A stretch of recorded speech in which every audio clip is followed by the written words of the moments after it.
Now adjust the volume control so that the sound can be heard in all parts of the room.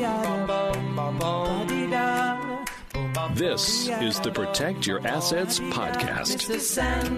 You get the idea? It's on the internet. Make him the cutest that I've ever seen. Go on. Give him two lips like It's like no cheese I've ever tasted. and tell him that his love Here's the Sandman. over Sandman. When you're gone, what will she do?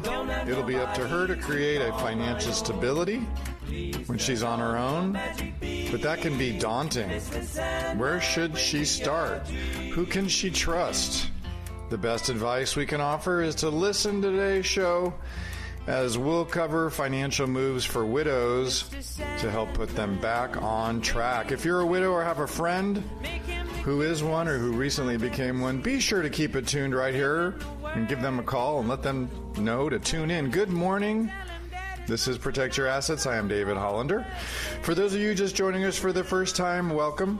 People around here, they call me the Sandman. That's because I help my listeners sleep well at night by answering their most troubled legal or financial questions each week right here on KMBR.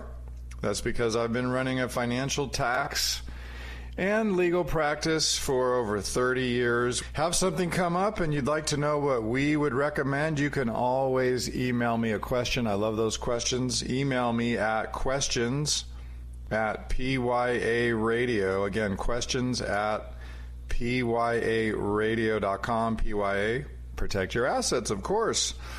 So are you a widow, or do you have a friend who recently became a widow? Well, if so, creating that financial legacy where income is consistent is challenging, especially if you're on your own. And if you don't know where to start, because there's just so many decisions you have to make at a very brief time and at a tough time, it can be daunting and hard.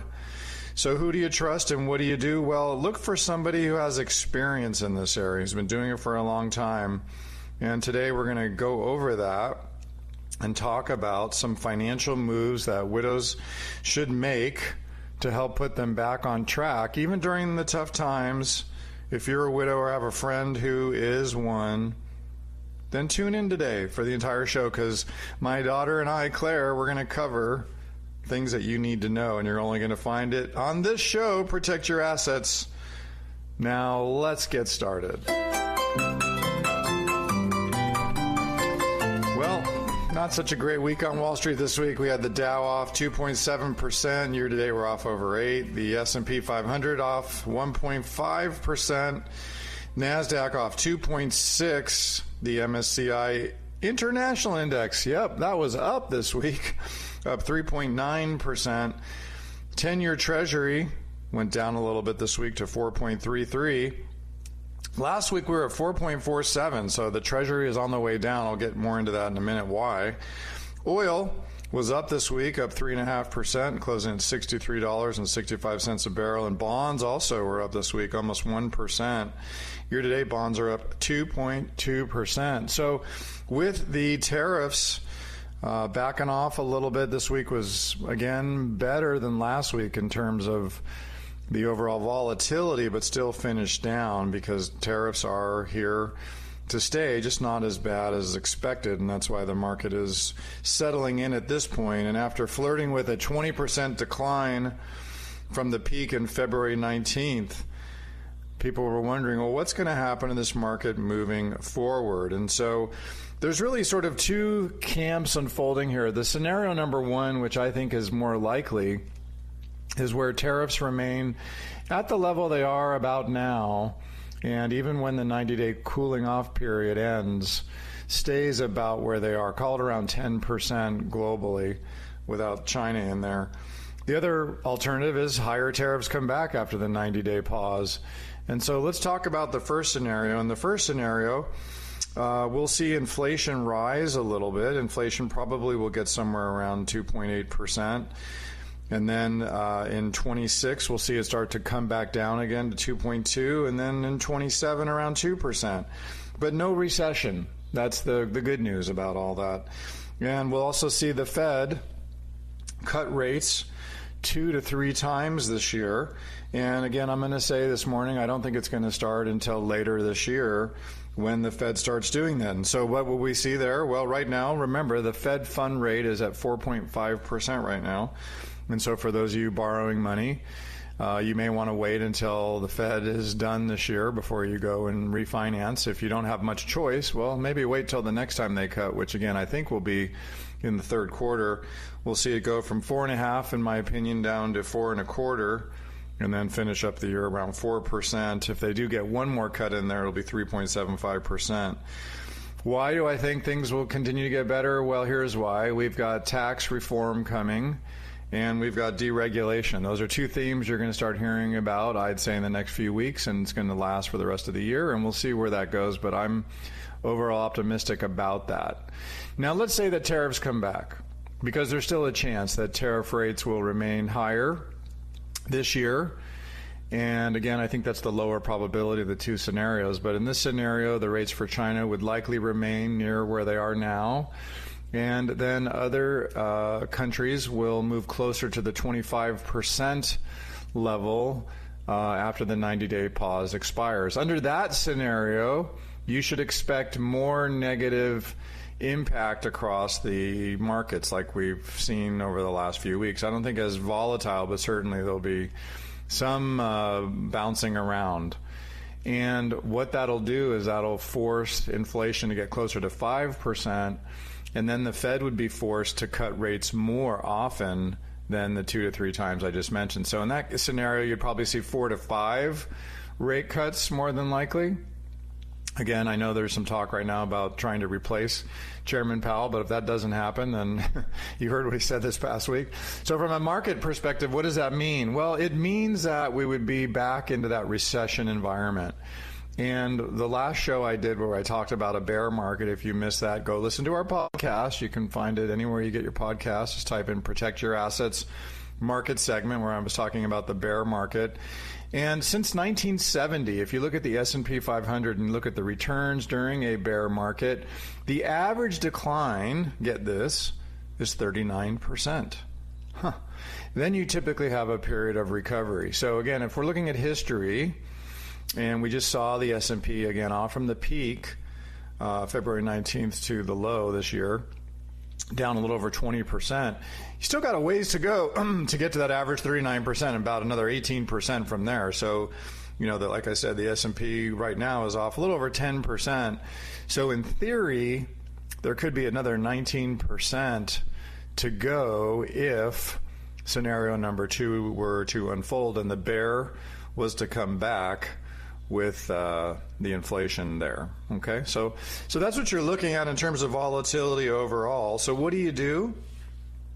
Well, you definitely need to take a look at your portfolio right now. And so since we're not out of the woods right now, I would recommend that you focus on what you can control. And that means diversification, looking at quality investments, looking at alternatives that can produce income and not react when the market goes down. And then you can supplement that as markets come back over time with hopefully increased returns in those more volatile assets. When you hear the noise, it's going to be coming. It's not going to end, as you know. Avoid making emotional decisions. More often than not, those can lead to worse returns because just like happened last week, we had some folks who had called in on Monday. They were really concerned. They wanted to get out of the market. Of course, they get out of the market. And then when they missed the big day, the big comeback day, which was the biggest day we've seen, one of the 3 largest return days in one day since World War II. That just happened. Remember that. These are historic times. These are historic things happening. If you miss that one day, you just destroyed your return. So again, that's why you can't try and bounce around and time the markets. That's not possible. Understand the risk of not being invested, of just sitting in cash. Assuming a 3% inflation, prices will double during a normal 25-year retirement period. Therefore, it's critical to have assets that can help you maintain your purchasing power over time while still having things allocated to things that will produce income to carry you through these tough times. If it lasts 2, 3, 4 years, we've seen this before. Don't forget, we've been around. We've been there in the 2000 markets. We've seen this before.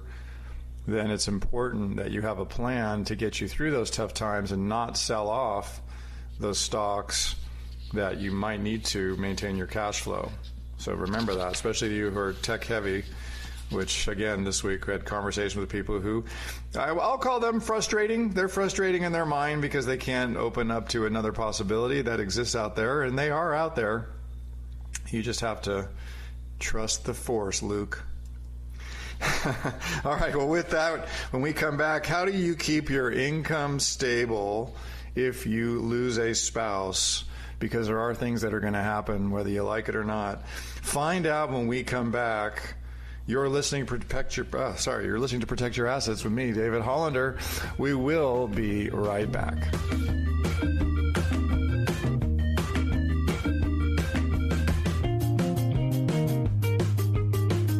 Take the first step toward reaching your financial goals and get the information that can help you live a confident retirement. That first step is going to pyaevents.com and signing up for our next free event. That's pyaevents.com. Now back to Protect Your Assets with David Hollander, the Sandman.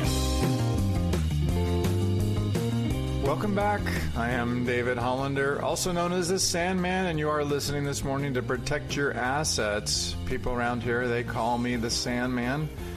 That's because I help my clients sleep well at night by protecting their assets during these volatile times and help them think about things before they happen. Are you a widow, or do you have a friend who has recently become a widow? Well, it's up to you to create financial stability for yourself when you're on your own. But that can feel daunting. You may want to know, where do I start? Who do I trust?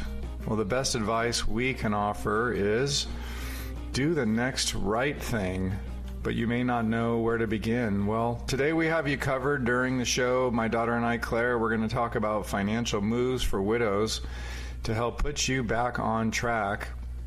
If you're a widow or you have a friend who recently became one, please let them know about the show right now and have them tune in. That reminds me, if you missed any of the content from the first segment, particularly the market segment, go check out my podcast. It'll be posted Tuesday night, wherever you get your podcasts. Just type in Protect Your Assets.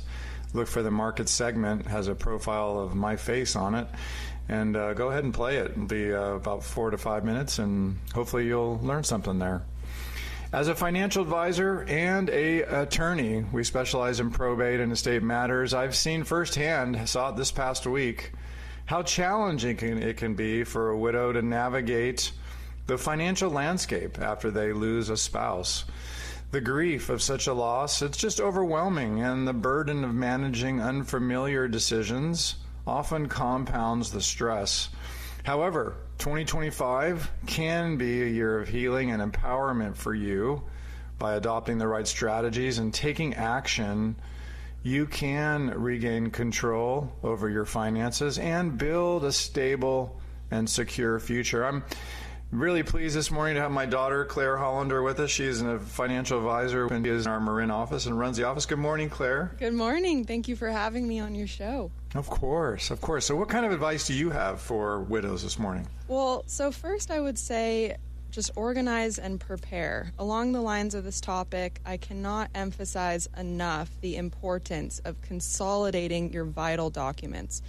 Gather them together into a single accessible location and consolidate all pertinent contact information. Create a comprehensive folder and also make sure it's accessible online or in your cloud. That's huge. With being in California, we don't know when the next fire could happen. So include your family plan. Or earthquake, exactly. Just had one of those. So make sure that includes your family plan. Set up reminders to initiate or conclude that crucial conversation with your loved ones. And designate a specific date, maybe on your calendar, to tackle this task. Commit to it, knowing the relief it will bring you later. So just to start, here is what I like to call a structured approach to organizing your essential documents. So please get out a pen with me and a piece of paper and start writing this checklist down.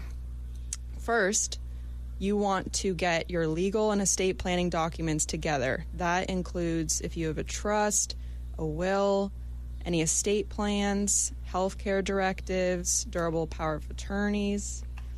Next, all your financial records, whether that's, bank statements, CDs you have, if you have any annuities, mutual fund statements, stocks, bonds, life insurance, all of that. Tax returns over the last 2 years, very important. And then on the loan side, loans and liabilities, right? So any personal loan agreements you have or business loan documents. Credit card statements, yep. And then on the insurance side, if you do have any existing life insurance, disability income insurance, long-term care insurance, medical insurance, maybe home or auto insurance as well. And then on your property and real estate side, personal property inventory, any deeds you have, real estate appraisals, all very important. And then personal documentation. That's number one. So marriage certificates, funeral arrangements, and any pre-planned plans you have, cemetery deeds, etc. And then on the additional side, lastly, just your driver's licenses, copies of those, medical insurance cards, birth and death certificates, credit card information, like we said, safe deposit box details, and social security cards. And then let's throw in there too, veterans. If your spouse was a veteran, any discharge paperwork, any records of them serving, anything like that, you're going to need those documents as well. So ensure with all of this here that your designated power of attorney is aware of how to access this list and understands the significance of each document in there. So this thoughtful organization right off the bat not only streamlines potential future processes, but also provides peace of mind for you that in times of need, everything is prepared and accessible. So, this is important because now you've outlined all of your financial assets. And, of course, one of the most important things you need to look at and change, because this person just passed away, who is probably the beneficiary on those assets, is to update your will and your trust immediately. So just as a step, definitely look at that. But once you've outlined all your assets and have them in a list that's at least obtainable easily, then you want to choose the person who's going to be the trustworthy executor / trustee / power of attorney, who's going to look after your estate while you're still alive, because you could still be here with, say, a dementia or some sort of a physical impairment where you can't act for yourself and you're going to need somebody to step in for you. And that may not be easy. You may not have somebody readily available to help you. So that's where I would highly recommend you talk to an attorney who specializes in this sort of area of the law, to find out what are your options if you're in that situation. Of course, if you have children and they're trustworthy and you trust them with assets, some are good with finances, some are better with healthcare decisions. You may want to split up the roles of those people and have one child do one thing and one do another. That's totally fine. You can do that. An executor or a trustee is usually the person who will make these decisions for you, steps in your shoes when you can't do it yourself. Also, they should be compensated for that role. Typically, what is fair and reasonable today? Well, about 1% of the value of the assets that they manage and deal with typically is what they are paid, about 1% per year. That could be paid one time a year. It could be paid quarterly at around 0.25% a quarter. And they're going to arrange things for you. They're going to pay all your bills. They're going to arrange your taxes for you. They're going to file those taxes for you. They could actually sign the tax return. They're going to line up any medical things you need, which can be daunting. Just stepping into the medical system is crazy. Deal with Medicare. Have you tried to deal with Medicare lately? The offices are closed, and it's about 4.5 hours right now just to get on the phone with them. So this is tough. This is a tough time, and so you definitely should take a look at who's making the decisions and what they're doing. And if you need help with this, we are here to help you, and you can give us a call at 866-PROTECT. Again, 866-PROTECT to get some help. Now, we are going to be back in our next segment, and we're going to talk more about this. But if you have any questions, you need some help getting things in order, Here's a couple things you can do right now. We're going to go ahead and do this. I'm going to go ahead and give away a copy of my book, Protect Your Assets. Claire, you also have a new book. What's that called? I do. Yeah, it's called A Clear Path Forward. I literally just got published last week, so very excited. All right. Good. So we have two books for you this morning. I'm going to have Protect Your Assets from myself, and then my daughter's book, Clear Path Forward, which Mom actually got in there too with you, right? She There's a did. chapter on starting a new business for women as they get into the second part of their life. That's right. Yep. Yeah, her chapter is fantastic. Yep. So lots of good advice in there. These will be absolutely complimentary if you give us a call right now. 866-PROTECT. Again, to get a copy of those books, 866-PROTECT. They will empower and help you move forward with confidence. 866-PROTECT to get your copy right now. Coming up next, it will be time for our popular They Say segment, where they say you shouldn't do anything for at least a year after your spouse dies. Is that always good advice? Find out when we come back. You want to keep it right here. You're listening to Protect Your Assets with the Sandman. That's me. We'll be right back.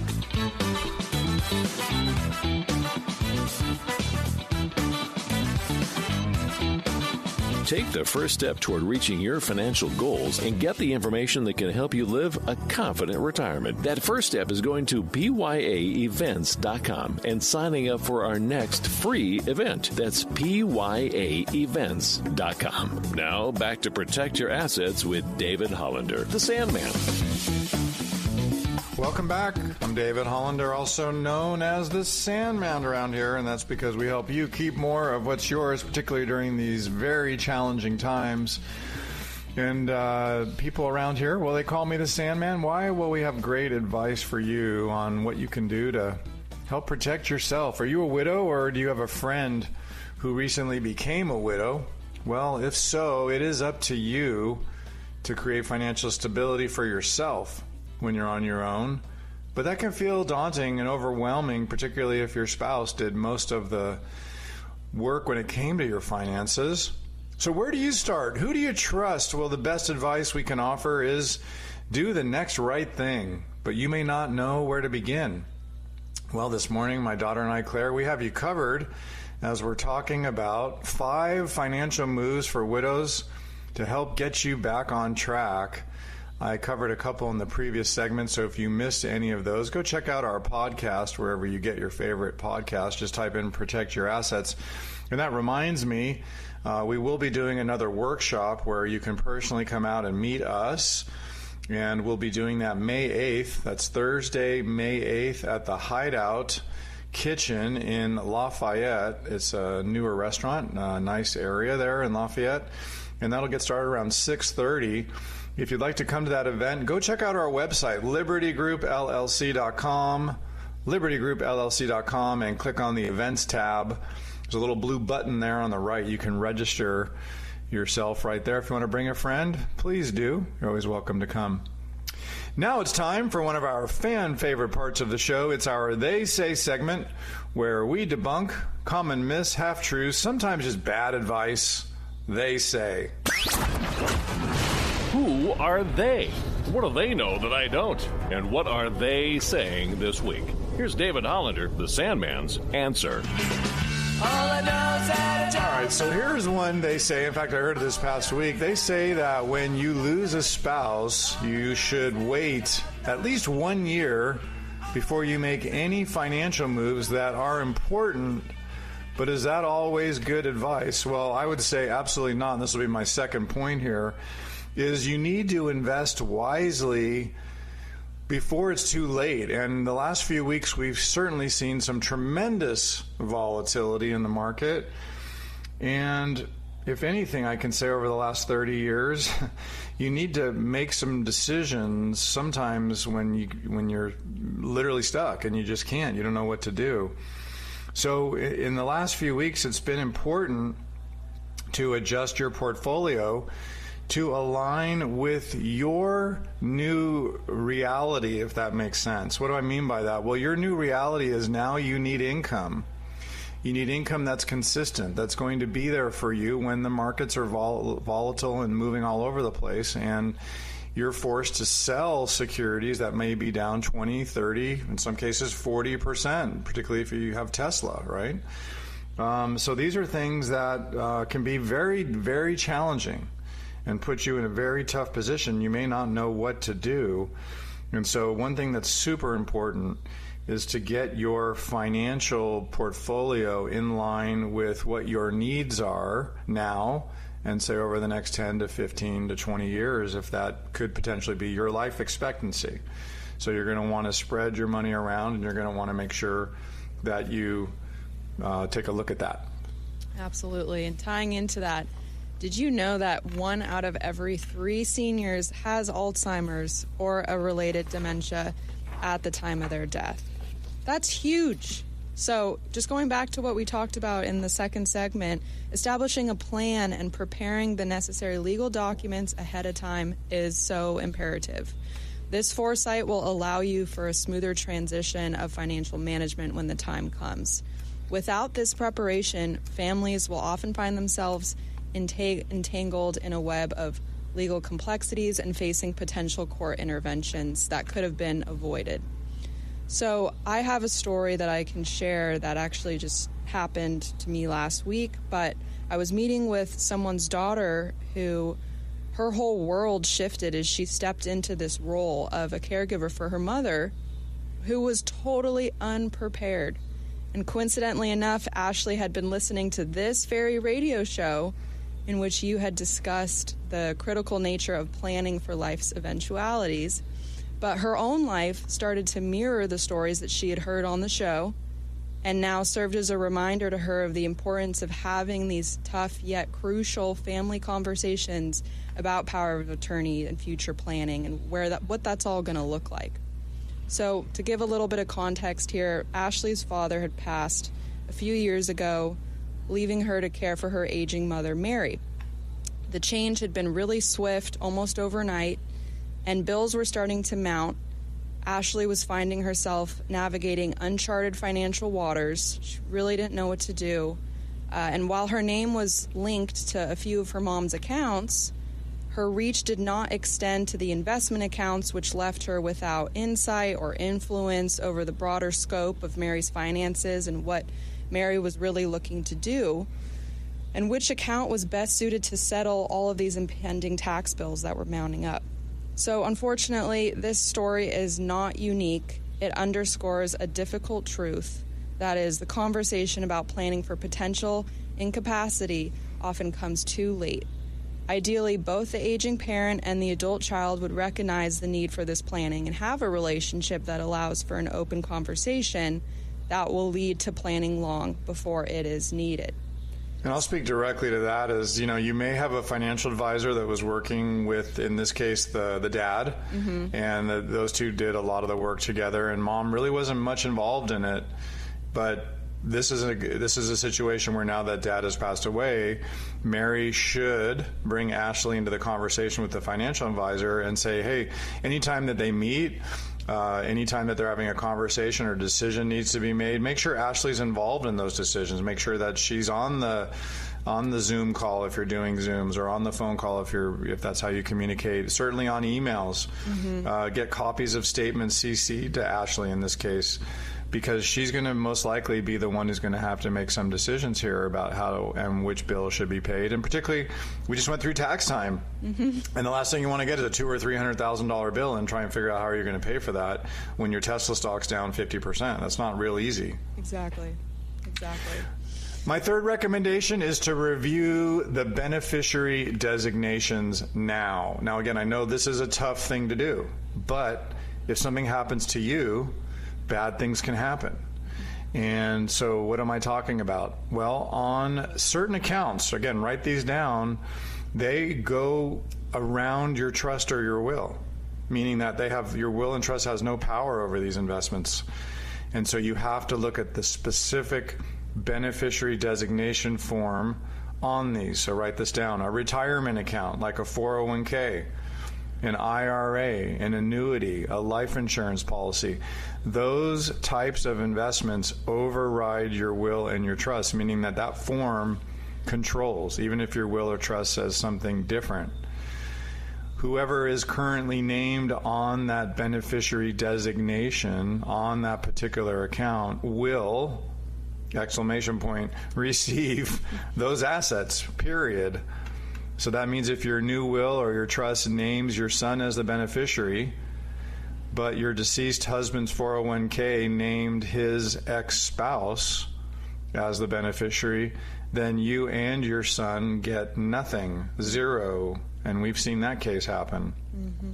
This is because financial institutions must, by law, honor the contract, the legal contract that's established once that beneficiary designation form is signed, regardless of what the will or trust or law says in that particular state.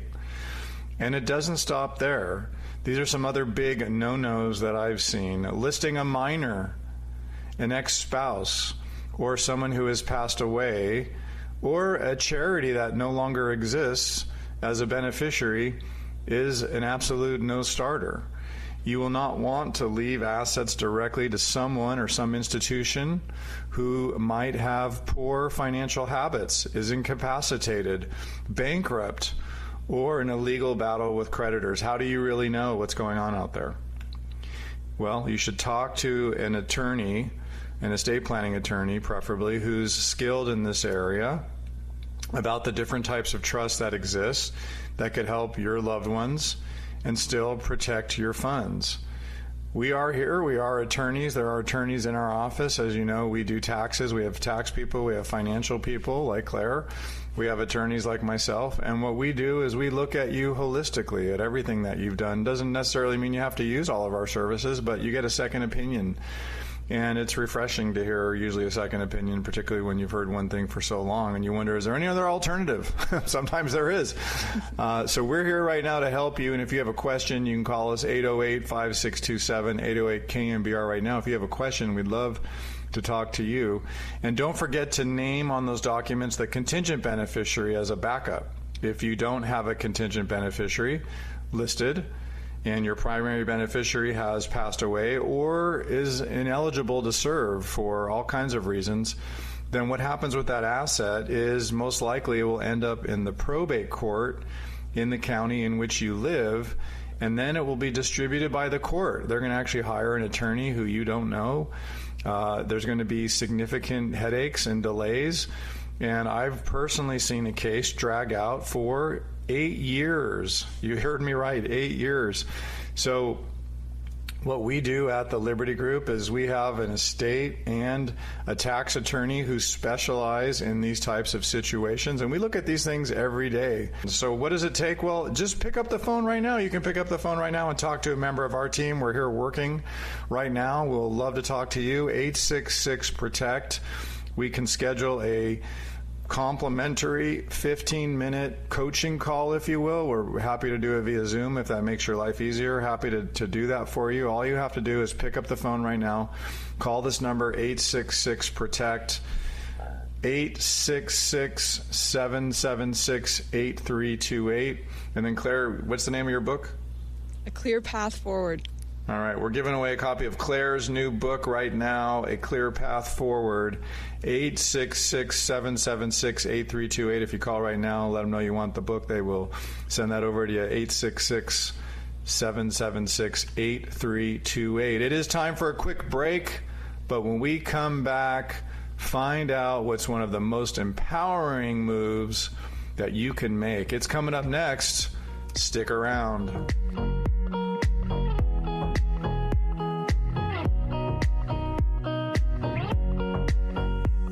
If you missed any of Protect Your Assets with David Hollander, all you have to do is go to pyaradio.com, where you can download or listen to our latest shows for free. Just go to pyaradio.com on your computer or mobile device when it's most convenient for you. That's pyaradio.com. Now back to Protect Your Assets with David Hollander, the Sandman.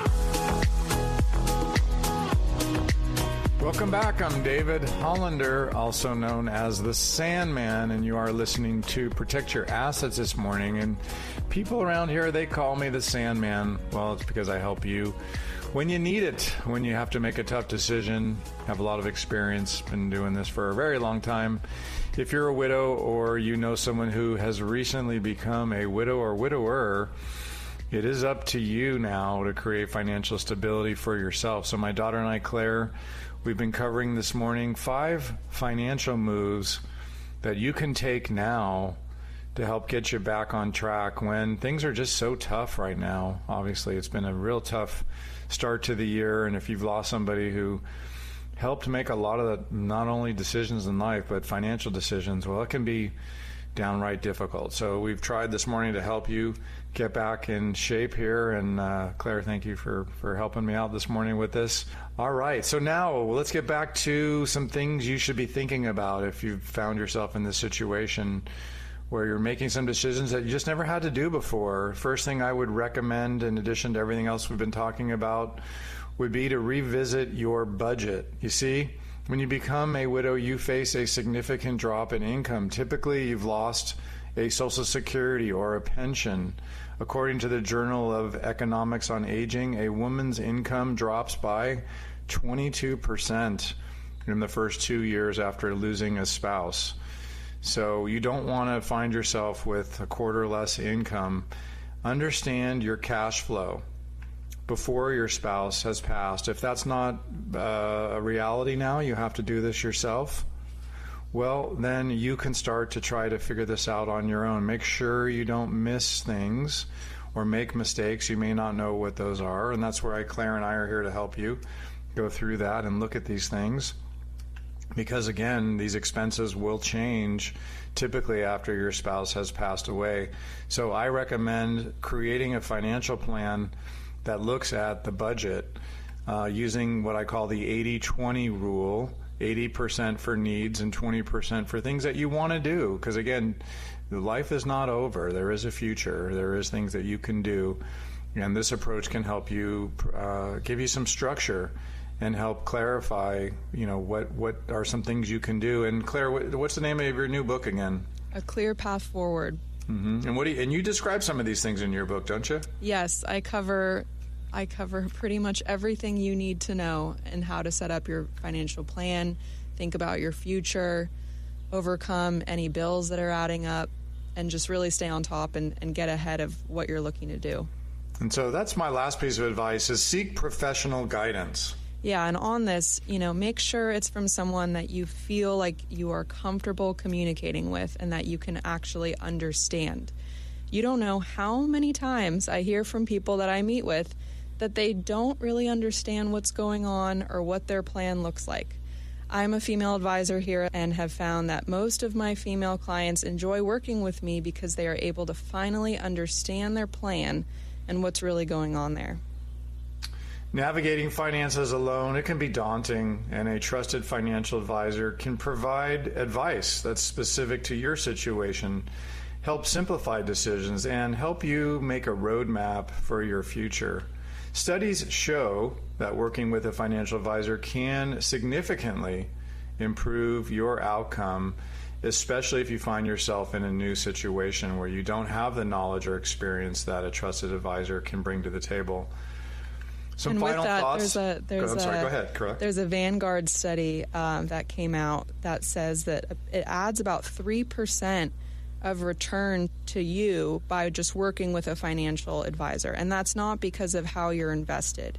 It's because of asset allocation, asset distribution, where you're pulling money out. And so having that coach alongside you really helps. Particularly in times like right now when markets are so volatile and they're moving so much, and particularly some people's portfolios we see where they were concentrated in a particular stock that maybe your spouse was really an advocate about and very passionate about, but now you see the gyrations in your portfolio when you look at your statements or online, and it's scary. Mm-hmm.